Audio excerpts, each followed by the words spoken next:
Welcome to season 4 of the podcast, Speaking to Influence, Communication Secrets of the C-Suite. I'm Dr. Laura Sicola, your host, founder of Vocal Impact Productions and author of Speaking to Influence, Mastering Your Leadership Voice.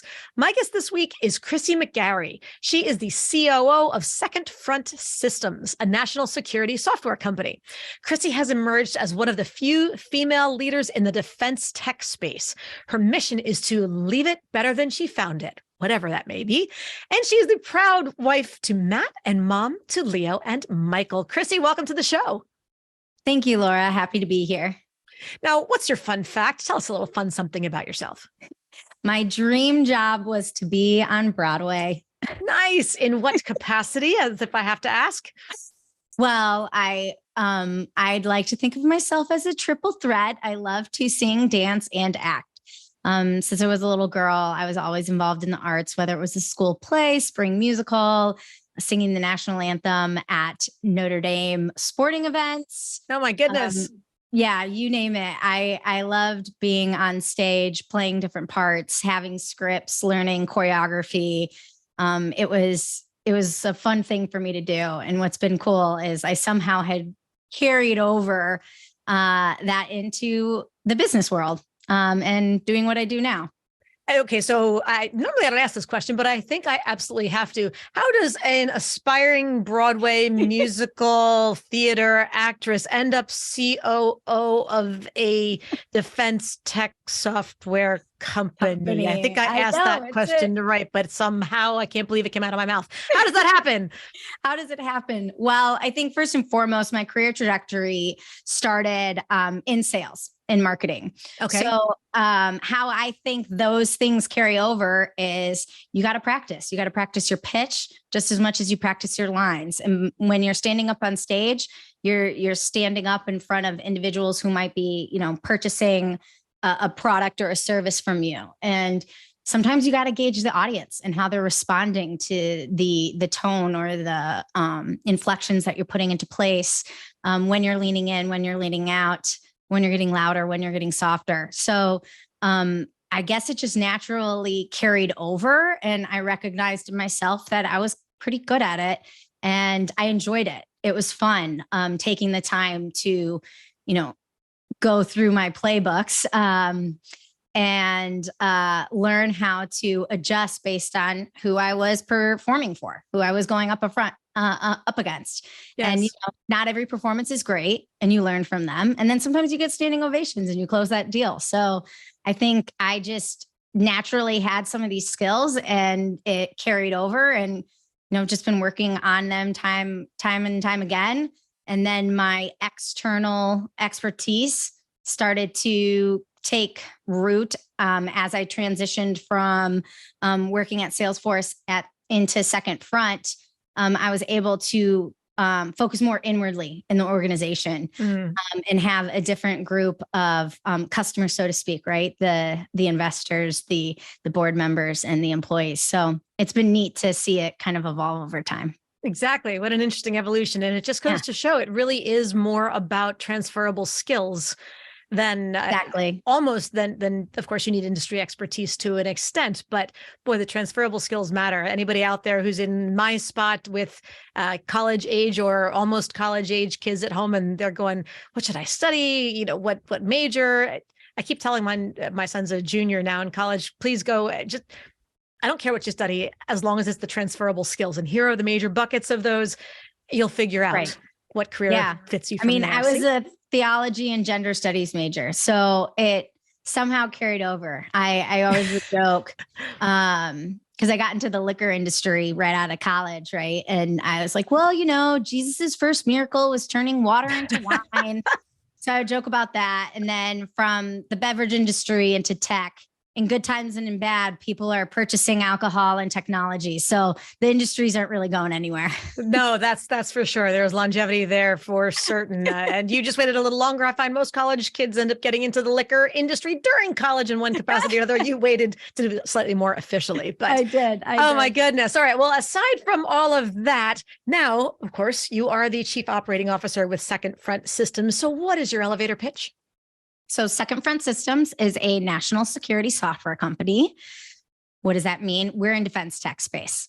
What do? We accelerate the adoption of cutting edge software for the US government and allies, users, and warfighters. Yeah, it's kind of important there. We want to make sure that the software is up to date. Let's get all those updates in place.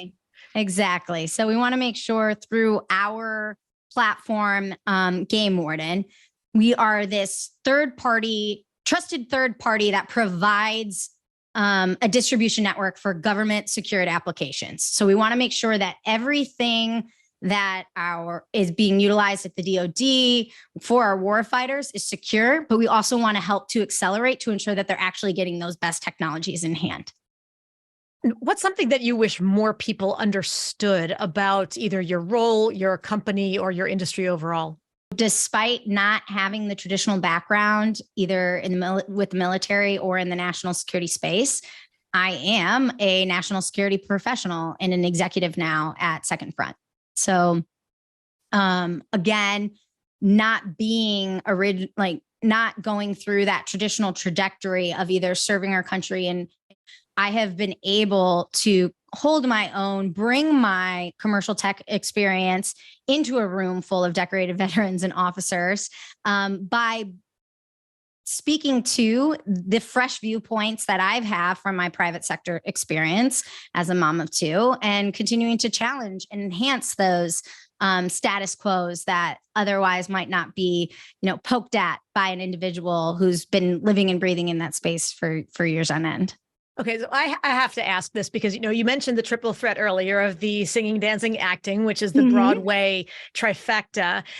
And the challenge of do you encounter the challenge of being taken seriously do you find any initial friction as a young female, non-military person in an otherwise very male, very much more senior and very military dominated environment? It's almost like the anti-triple whatever you would call it. So how do you handle that?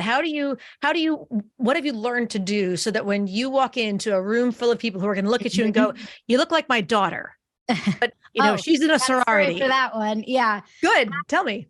First and foremost, when I look at the table, right, figuratively or literally, one thing that I have been working on for years with mentors and conversations and experience, et cetera, when I recognize that there isn't an individual, maybe like myself, present, that gets me excited rather than frustrated or dumbfounded or, angry about the fact that that's a missing layer, component, or additive functionality that should be there. Now, tell me how you get excited about that, because I would imagine that's very counterintuitive for a lot of people out there who'd be intimidated.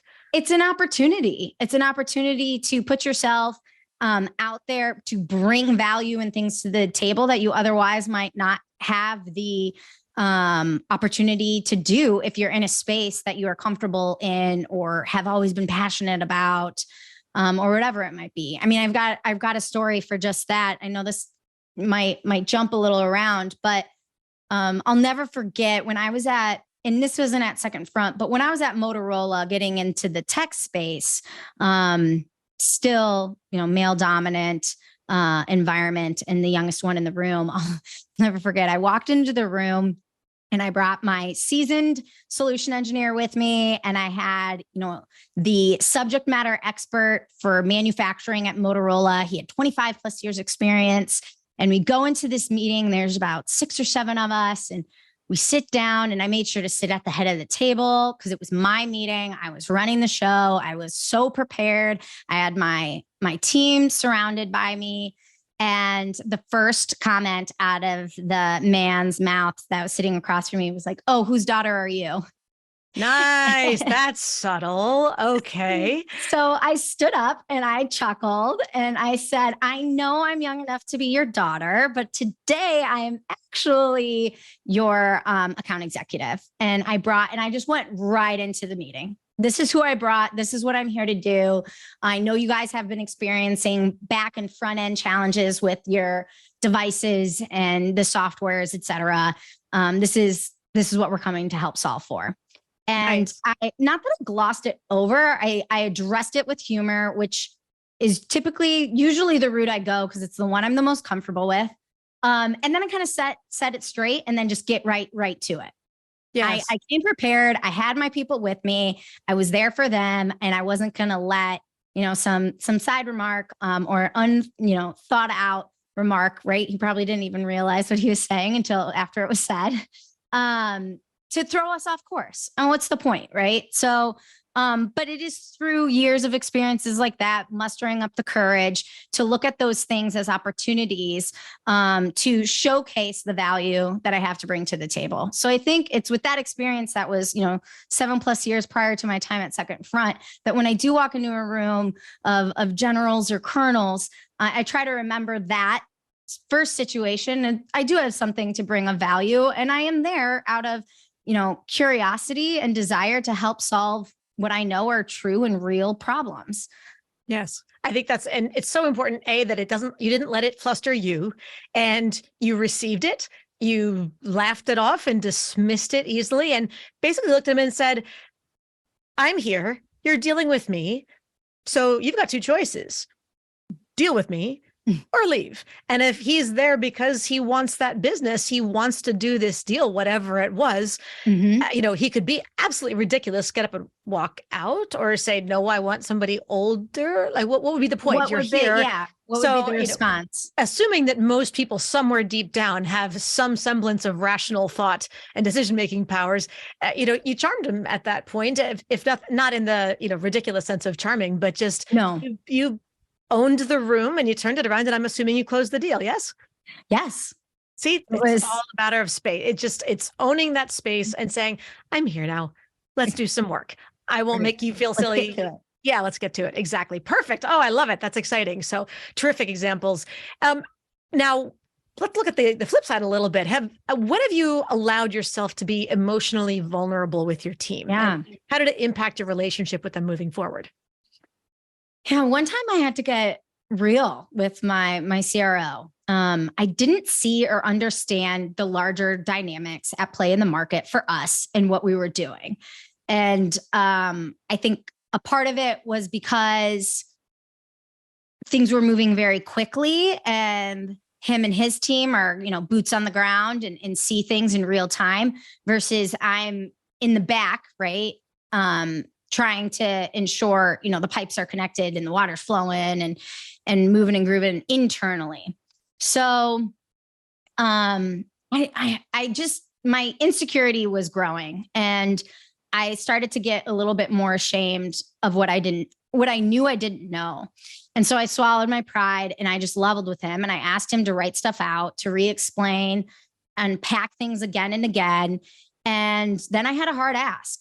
And I just said, like, hey, I need you to commit to syncing with me regularly so that I can be up to date in a more real-time fashion about what you're experiencing out in the market at all of the events, on your sales calls, the partnership meetings, the networking, because I'm not doing what you're doing, week over week. And if I need to continue to understand the larger dynamics at play while I'm diving into the details, while also oscillating back outwards to help ensure that we're, moving and grooving, I need to know I need to be better aware. And how did he receive that? It was great. I mean, there's assumptions on both sides of what people think another should know or be aware of, so to speak. So you talk those things out, but through, a conversation, really, it was like a conversation or two, maybe. I was able to kind of level and just ask, like, hey, I want to have this opportunity with you to ask more questions, get additional clarification.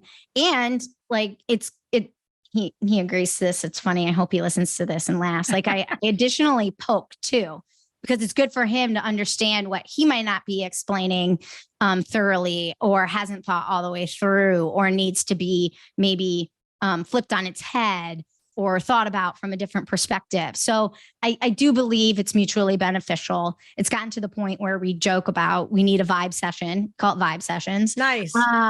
And they're not necessarily planned regularly, but I would say at least once a week, we are certainly connecting with each other and diving a little bit deeper. If not every morning, we call each other on car rides, whether it's driving to or from the gym, picking up the kids at school. So that's usually when we can tag up and, update one another and give feedback or, cross check on something. So Right. Ways to multitask and use that net time, that no extra time.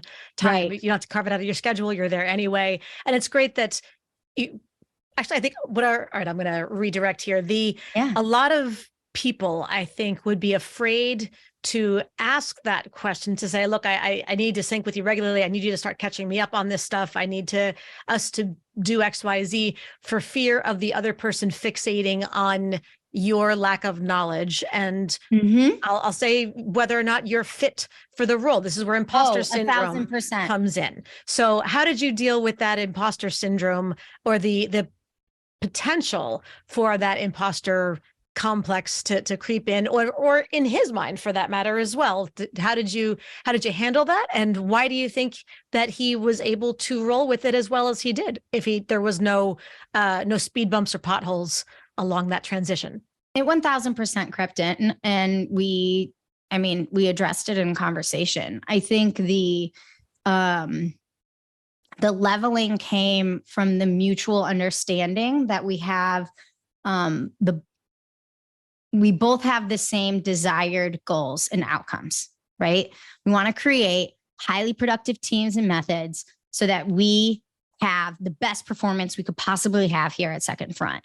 And the way to do that is, how do we continue to ensure that everyone feels invigorated and equipped to tackle and address all the issues that come up, to either smooth things out, accelerate, heighten, you name it, right? So the cool thing there is we kind of oriented on knowing that we both want, desire, and are working towards the same thing.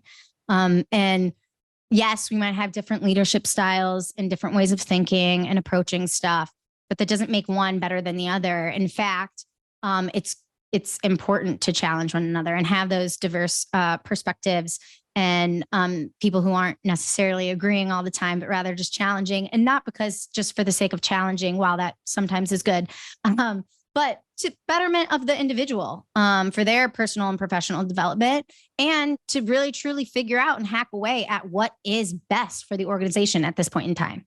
And what can we do with the information that we got to orient ourselves in a better position for the future, right? Because you can't predict it, but you can somewhat orient yourself and plan in order to go in that direction. Yes, having some sort of contingency plan where you are in sync with the other person is certainly better than just winging it, to say the least. 1,000%. So what about a time when you needed to really assert yourself powerfully on the other end of that spectrum? What were you thinking? What were you feeling? What reaction did you get? So I just told that story about walking into the room. I think another time, and this is cool because it was after the fact that I had addressed it. We were standing around at an event, and an individual who knew my peer had said, "Oh my gosh, it's so fun. It's nice to finally meet Mrs. So-and-so." And I chuckled, and I looked at him to see what his response is going to be. And it was so neat. He handled it quite well. He said, "Oh no." And I joked, I go, "He'd be so lucky." And again, so I use the jest. He's like, "Oh no, this is the boss." And they were kind of confused. They were like, "Well, what do you mean?" Like, isn't that funny? Like, what do you mean she's the boss? Okay, which word didn't you understand? Let me speak slower and louder for you. She's the boss. Feel free to let me know which one you need me to translate it into what language. And I love that deer in the headlights. So how did you turn that around? So he explained it, and it was neat. I mean, I've had enough of those situations, whether I'm being introduced on calls, walking into meetings, at events, where I have now communicated with my team. I can gauge the room and understand at what points in time, or if we're in front of certain people, where it might make more sense for them to introduce me over than myself.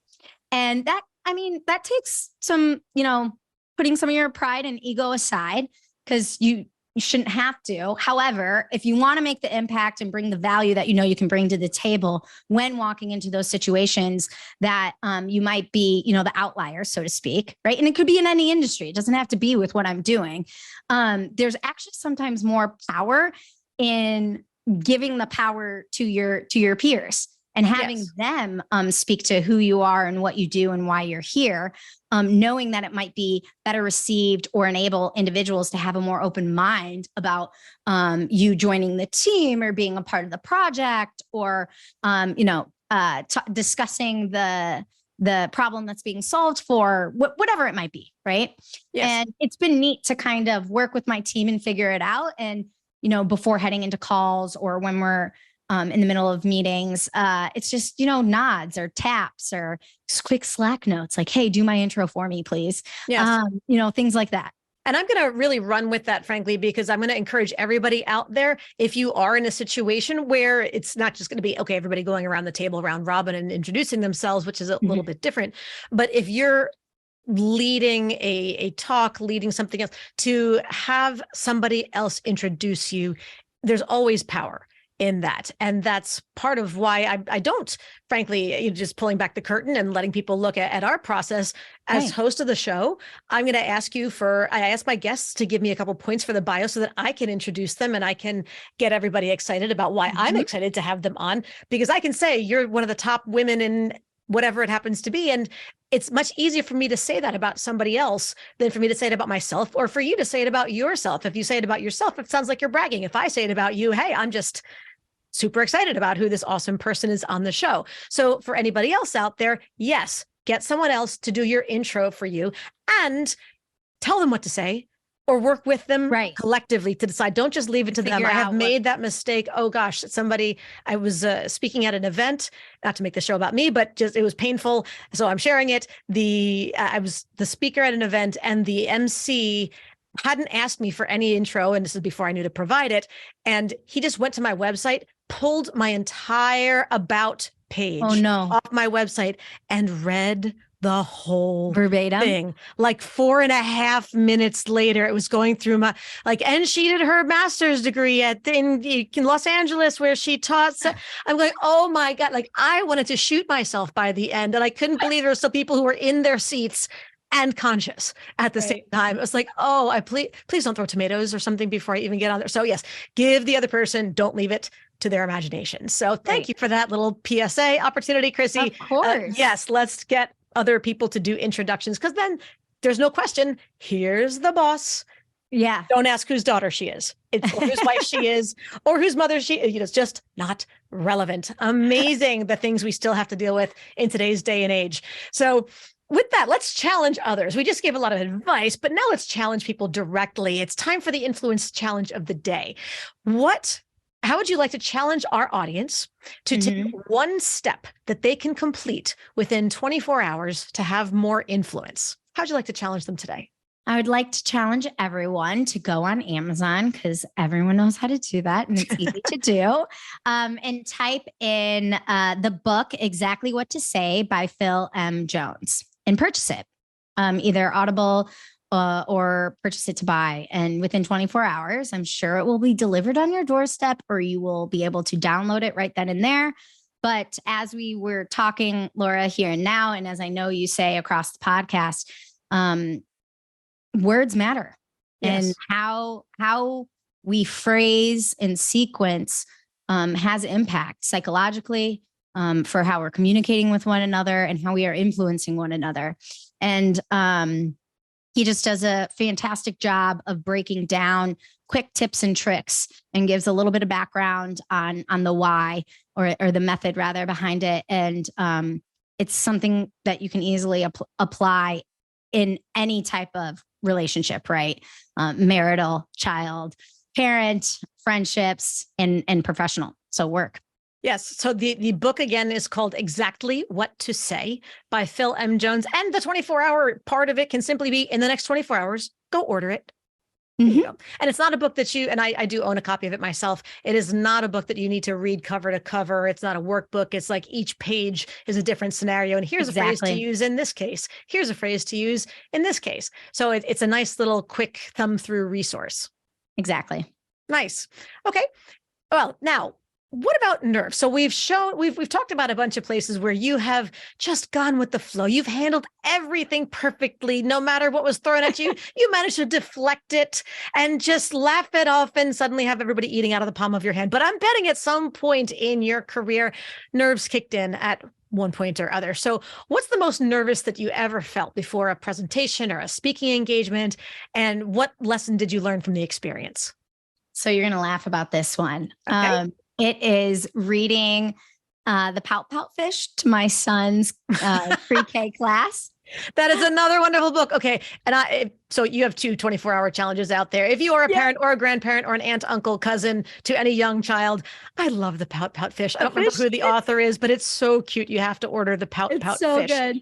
Yes. It's so okay. good. So go on. So I know it sounds crazy, but I joke about this all the time. Negotiating and getting the attention of 4-year-olds is far more challenging than that of tech executives.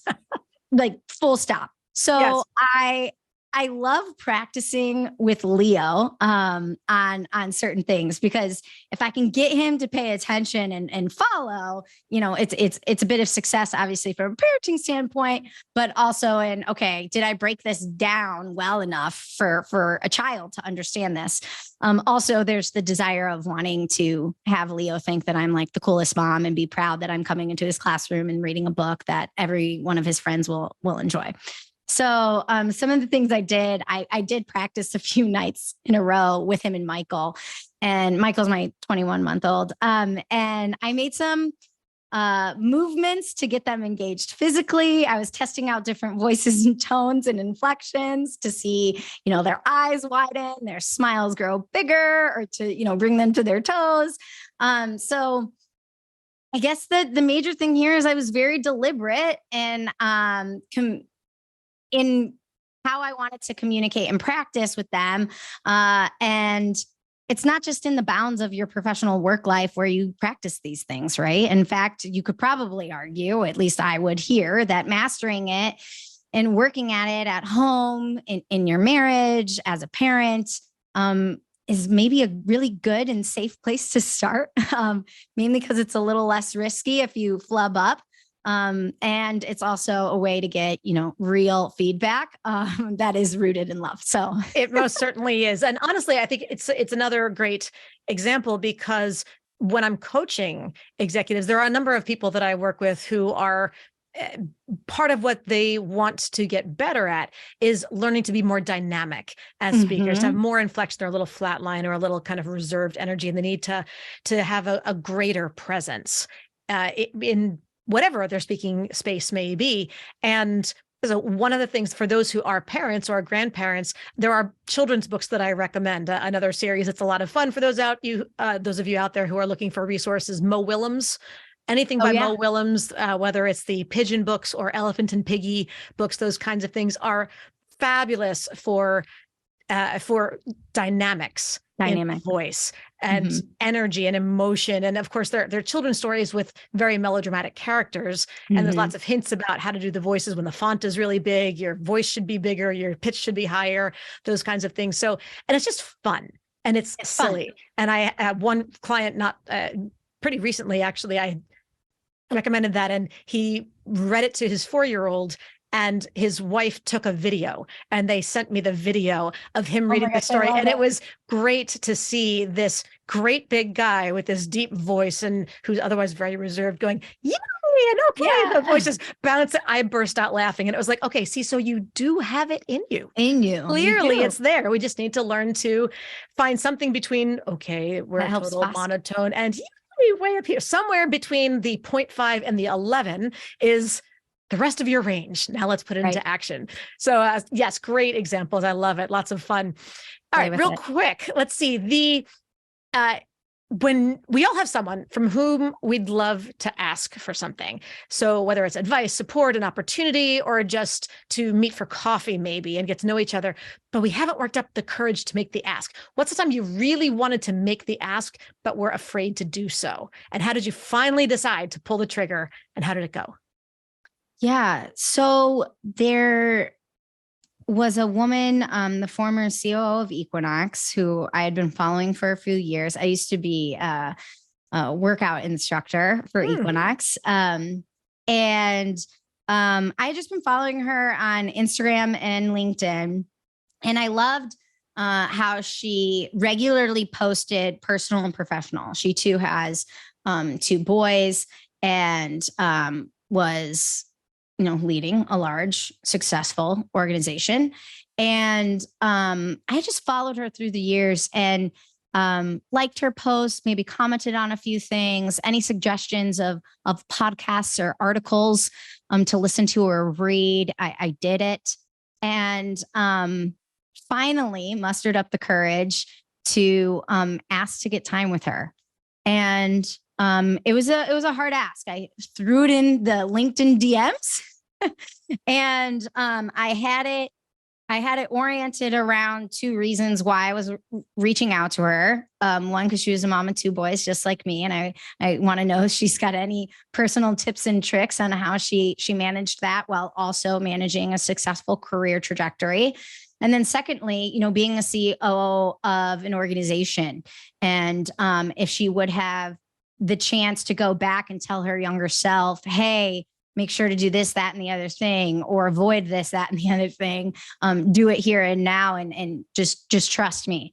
I love reaching out to individuals who have gone before me and, having those types of conversations. So I went for it. I shot out the DM in LinkedIn, and within 20 minutes, she shot back her phone number and we got on the phone, and every now and then we text and set up calls. And it's been really cool to develop a little bit of a relationship with an individual who, I had only met once very briefly at an Equinox grand opening in Bloomfield Hills, Michigan, years ago. So, I think it was I decided to do it because I prepped myself. I worked up the courage slowly by gathering the information and figuring out what the exact ask was and what might be in it for her, so to speak. So, yeah. And what was in it for her? That's an interesting way to look at it. So not just that you were asking for something, but what's in it for her? What did you come up with? I could tell by just her persona online that she was obviously a caring, loving woman with 2 boys, right? She talked about her family regularly and making the time to be present for what they had going on in their lives, going on vacations, et cetera. While also, individuals don't post stuff about, growing organizations or culture, or, she had posted an article about the importance of the COO role and the common misconceptions, unless they wanted to continue to discuss those things and give their perspective and point of view. And so if I could come in and show how we relate, and that she is in fact someone who's come before me, but in turn could maybe continue to pay it forward, I'm the next best person in line for that. And that was kind of like my case, right? And I do feel people do genuinely like to do that. If they are true leaders, right? It's how do you continue to influence, not just your sphere that you run and operate in day out, but maybe beyond, right? It's why you have your podcast and why I'm joining here today. Even if it's just one person that might gain something or find something to be a little bit of a golden nugget, then it's worth it, right? Yes. That I can't. And the beauty is it's always more than one. You may think, okay, it's only the one, but there's always more than one, because hopefully you help. Well, and even if one person that you're speaking to directly, they're going to take that information and share it with somebody else directly or indirectly now or later. So there is always that multiplier effect, which is really beautiful. Right. So what's last, like we started with a fun fact, we're going to end with something fun. What's something you do to create a little bit more fun for your team? So 2 things. One thing that's regular, we do walk and talks. We've got one rule on the team bi-weekly. We go away from our computers, get on the phone with one another and walk outside. We have 2 rules. You got to walk, and we're not allowed to talk about work. And it's just an opportunity to get to know each other. And it's cool. The conversations go in a lot of different places, whether it's where are you going on your next vacation? What foods do you like? What are your pets' names? If you could, go anywhere tomorrow, all expenses paid, where is it? So we try to think of fun activities and breaking the ice and just getting to know each other, despite the fact that we're not going into an office, right? We're a fully remote company. And then secondly, we have company on-sites annually. And I always try to think of a way of how do we get the team to bond either on something that's already kind of percolated as a cultural thing or just getting to know each other. So it was neat. Our first on-site, I think it's funny. I want to point out that the distinction there, because traditionally companies have tried to figure out ways to do a company offsite. Because everybody comes in, right? Because everybody's working from home now. So it's not about getting out of the office to connect with people. Now it's like, we got to come into the office. We got to come in. Connect with the people. Come on site together. So right. Company on site. Go on. So we have a company on site, and I gave everyone a $300 gift card to Sunglass Hut. And so we took a little field trip to Sunglass Hut where everyone got to go try on shades with one another. And it was so fun and funny because people's personalities were coming out, the crazy sunglasses. Some people were buying, pairs for families. Others were like, I'm buying these designer shades because I never would otherwise. Yep. And it was just fun. Music was popping. People were taking selfies, FaceTiming family members. It was just a ball. We had such a good time. So every time we have an on-site, I try to think of an activity like that or something that kind of helps to break the ice, brings people out of their shell, but kind of forces a little bit of that family fun mentality and getting to know one another. I love it. And maybe if for anybody out there, perhaps if you don't have gift certificates to Sunglass Hut to give out to each other, you could at least warm up in your next virtual meeting with sunglasses. So everybody's got to bring their favorite, bring their kids' sunglasses, bring something. And on the count of 3, 1, 2, 3, everybody put on your shades and just see what kind of stuff comes out. Who's got the blades? Who's got the wayfarers? Who's doing the risky business thing? Who's got all sorts of googly eyes and bizarre things. So I like sunglasses. That's a fun icebreaker. I'm going to steal that and use it another time. So Chrissy, this has been a lot of fun. Thank you so much for sharing your stories with us today. How can people learn more about you and Second Front Systems? Well, you can go to secondfront.com, of course. You can also follow me on Instagram, LinkedIn, or Medium. So Chrissy McGarry, and you can find me there. And if you'd like to continue the conversations, I'd like to just offer, throw a DM at me through LinkedIn or Instagram. I'll respond and let's continue these conversations because they're fruitful and meaningful. At least they are for me. And I'm just so grateful for this opportunity, Laura. Love it. Well, you've given us so much great information today. It has truly been a pleasure. So thanks for joining us today. Thank you.